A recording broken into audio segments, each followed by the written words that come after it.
2027-এর পরে বাংলাদেশ থেকে একজন মানুষ ইন্ডিয়া যাবে না চিকিৎসার জন্য। টোটাল ট্রিটমেন্ট হবে অপোনেন্ট। কারণ কি বলেন তো, এই কনফিডেন্স কেন?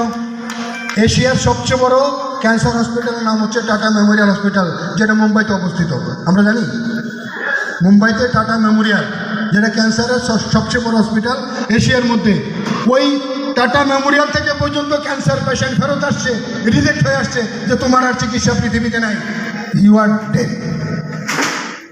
ওই মানুষটা অপোল্যান্ডে আসার পরে আল্লাহ তাআলার অশেষ রহমতে অপোল্যান্ডের উসিলায় সুস্থ হয়ে আমাদের সাথে কাজ করছে।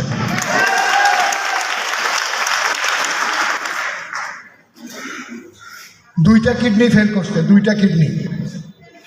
ইন্ডিয়াতে সেভারেল টাইম গেছে, ওখান থেকে রিজেক্ট হয়ে চলে আসছে। আলহামদুলিল্লাহ বাংলাদেশে আসার পরে অপোল্যান্ডের চিকিৎসায় আল্লাহ তাআলার অশেষ রহমতে দুইটা কিডনি এখন সুস্থ আছে। তাহলে কি আমরা পারবো না?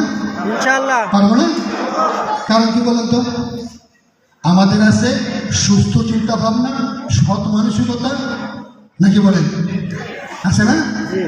আপনারা যদি মনে করেন যে আমি একজন মানুষকে প্রোডাক্ট দিব আমার টাকা ইনকাম করার জন্য, তাইলে ওই রোগীরা সুস্থ হবে কম।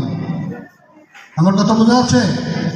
একজনকে পণ্যটা দিবেন, প্রোডাক্টটা দিবেন এই উদ্দেশ্যে যে আল্লাহ যেন এই লোকটাকে সেবা দান করে। কাজ তো একটাই করলাম আমি, নাকি? তাহলে চিন্তা দুইটা না?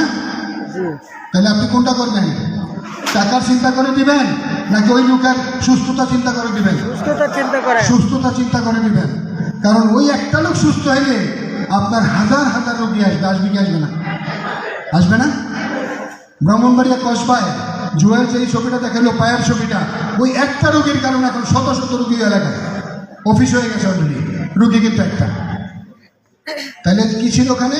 জুয়েলার চ্যালেঞ্জ ছিল যে যদি এই রোগীটাকে আল্লাহ তারা ভালো করে দেয় আমাদেরও ছিলায়, তাহলে আমিও মন দিয়ে কাজ করব, পাশাপাশি এই এলাকাটা আমার হয়ে যাবে। সেটাই কিন্তু হয়েছে।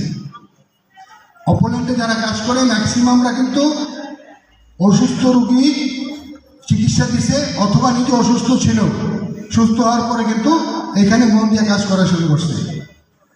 কারণ মানব সেবার মাধ্যমে যদি আমার নিজের জীবন পরিবর্তন হয়, নিজের উন্নয়ন হয়, 2 টাকা ইনকাম হয়, আমি আমার ফিউচার বা আমার ভবিষ্যৎ প্রজন্মকে কিছু দিয়ে যেতে পারি, তাহলে এর সাথে পরে কিছু আছে? হ্যাঁ। তো আপনাদের সবাইকে অসংখ্য ধন্যবাদ।